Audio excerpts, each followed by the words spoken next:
আসসালামু আলাইকুম, আমি মেহেদি হাসান। আজকে আমার দুইটা গাড়ির রিভিউ আমি দিতে যাচ্ছি, যেটা আমি জিক্সার মনোটন কিনেছিলাম 2 বছর আগে।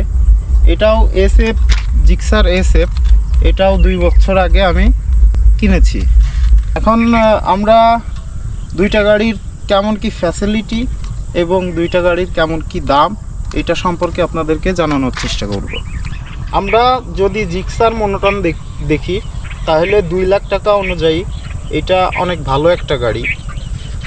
একটু দাম কম হইলে পরে সেটা রিজনেবল প্রাইসের ভেতরে থাকতো, যেহেতু 2 বছর আগে এই গাড়িটার প্রাইস ছিল 1,82,000 টাকা সামথিং, কিন্তু এই গাড়িটা এখন নিতে গেলে 90-92 টাকারও উপরে চলে আসছে, প্রায় 2 লাখ টাকা। 3,40,000 টাকার আশেপাশে হয়তো আমরা জিক্সার এসএফ FI-ABS পেয়ে যেতে পারি। এই বাইকটা যখন 2 বছর আগে নেওয়া ছিল তখন আমি নিয়েছিলাম 2,92,000 টাকা দিয়ে। তারপর কাগজপাতি এটা কমপ্লিট করে 3,10,20,000 আশেপাশে এটা চলে আসছে। আমরা যদি এই দুইটা গাড়ির ভেতরের পার্থক্য দেখতে যাই তাহলে অনেকটাই ডিফারেন্স আছে, কিন্তু এবিএসে আমরা অনেক ধরনের সেফটি পেয়ে যাই, যেটার মাধ্যমে আমরা ব্রেকিং সিস্টেমটা ভালো পাই। বৃষ্টিকাদার ভেতরে যদি আমরা এই গাড়িটি নিয়ে রাইডিং এক্সপিরিয়েন্স বলি, সেই ক্ষেত্রে এটা দুর্দান্ত পারফরমেন্স দিবে। আর মনোটনের সমস্যা এটাই যে এটা বৃষ্টির ভেতরে কিংবা কাদামাটির ভেতরে এটা অনেকটাই স্লিপ করে এবং অনেকটাই সমস্যা তৈরি করে। তারপরেও মনোটন আর এসএফ এই দুইটার ভেতরে গাড়ি দুইটাই অনেক ভালো। এছাড়া বাদবাকি যে প্রাইস রেঞ্জের বিষয়টা আছে, এটা আমি মনে করি এখনকার তুলনায় অনেকটাই বেশি। তো চলুন বাইক দুটি চালাতে চালাতে এর এক্সপিরিয়েন্সগুলো আপনাদের সাথে শেয়ার করি। প্রথমে আমরা জিক্সার এসএফ গাড়িটি দিয়ে শুরু করি। প্রথমেই আমরা এর মাইলেজ নিয়ে কথা বলার চেষ্টা করব।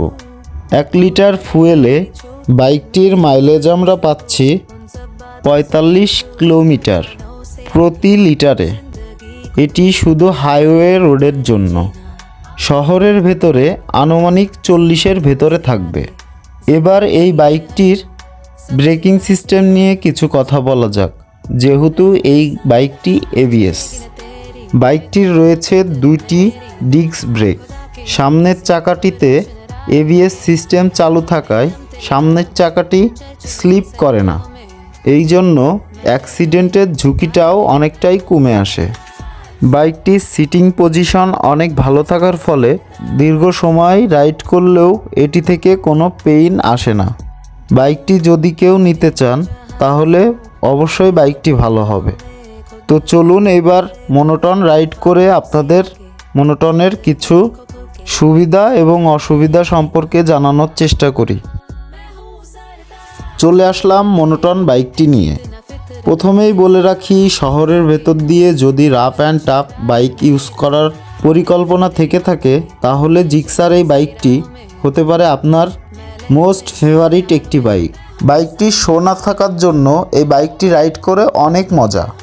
এই বাইকটির মাইলেজ নিয়ে কথা বলতে গেলে আপনারা শহরের ভেতরে পেয়ে যাবেন 35 থেকে 40 কিলোমিটারের আশেপাশে। হাইওয়ে রোডে এই বাইকটি আপনাকে মাইলেজ দিবে 40 থেকে 45 কিলোমিটার।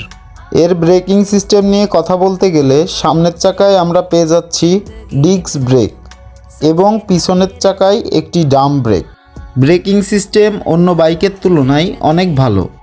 এই বাইকটির যেমন আছে সুবিধা তেমন অসুবিধাও কিছু কিছু আছে। অসুবিধার ভেতরে এর প্রধান অসুবিধা পিলিয়ন সিটিং পজিশন।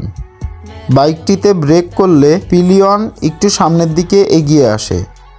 দ্বিতীয় যে সমস্যাটি আছে, বৃষ্টি এবং কাদার ভেতরে যদি এই বাইকটি রাইড করা যায় তাহলে এই বাইকটি সামনের চাকাটি অনেক স্লিপ করে।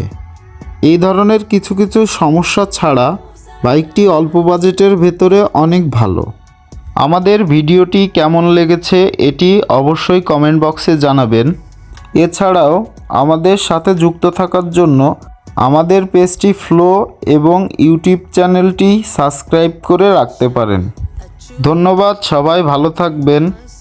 দেখা হচ্ছে পরবর্তী ভিডিওতে। আল্লাহ হাফেজ।